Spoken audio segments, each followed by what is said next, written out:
नमस्ते दोस्तों, आज हम बाइनरी सर्च के बारे में बात करेंगे जो आपके कोडिंग गेम को बदल सकता है। ये एल्गोरिथम बड़े बड़े सॉर्टेड डेटा सेट्स में एफिशिएंटली सर्च करता है। चाहे आप एक्सपीरियंस कोडर हो या नए, बाइनरी सर्च आपके लिए गेम चेंजर है। बाइनरी सर्च तभी काम करता है जब आपका डेटा सेट पहले से सॉर्टेड हो। ये टेलीफोन डायरेक्टरी में नाम ढूंढने जैसा है। अगर वो अल्फाबेटिकली नहीं है तो आप फंस गए। सॉर्टिंग एल्गोरिथम्स जैसे बबल सॉर्ट या मर्ज सॉर्ट यूज करो। अब चलो एक्शन में आते हैं। हमारे पास एक सॉर्टेड डेटा सेट है और हम एक टारगेट वैल्यू ढूंढ रहे हैं। हम दो पॉइंटर्स से शुरू करते हैं, लो और हाई।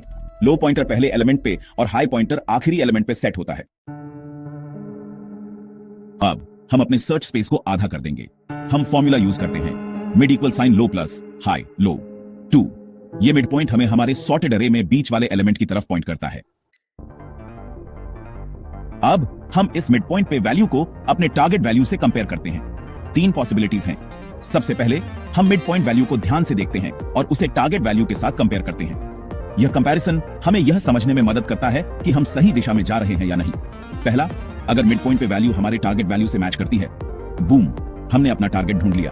यह सबसे आसान और सीधा तरीका है और हमें तुरंत सफलता मिलती है। दूसरा, अगर टारगेट वैल्यू मिड पॉइंट पे वैल्यू से कम है तो हमारा टारगेट मिड पॉइंट के लेफ्ट में होगा। इसका मतलब है कि हमें लेफ्ट साइड में और गहराई से देखना होगा और वहां पर टारगेट को ढूंढना होगा। यह हमें एक नई दिशा में ले जाता है और हमें और भी ध्यान से एनालाइज करने की जरूरत होती है। तीसरा, अगर टारगेट वैल्यू मिड पॉइंट पे वैल्यू से ज्यादा है तो हमारा टारगेट मिड पॉइंट के राइट में होगा। इसका मतलब है कि हमें राइट साइड में और गहराई से देखना होगा और वहां पर टारगेट को ढूंढना होगा। यह हमें एक नई दिशा में ले जाता है और हमें और भी ध्यान से एनालाइज करने की जरूरत होती है। मिड पॉइंट पे कंपैरिजन के बेस पे हम अपने सर्च स्पेस को कम करते हैं। अगर टारगेट वैल्यू मिड पॉइंट के वैल्यू से कम है तो हम हाई पॉइंटर को मिड पॉइंट -1 पे ले जाते हैं। हम अपने नए सर्च स्पेस के अंदर मिड पॉइंट फिर से कैलकुलेट करते हैं। यह प्रक्रिया हमें सर्च स्पेस को लगातार छोटा करने में मदद करती है, जिससे हम अपने टारगेट के और करीब पहुंचते हैं और इस नए मिड पॉइंट पे वैल्यू को अपने टारगेट वैल्यू से कंपेयर करते हैं। अगर वैल्यू टारगेट से कम है तो हम सर्च स्पेस को एडजस्ट करते हैं और हायर हाफ में सर्च करते हैं।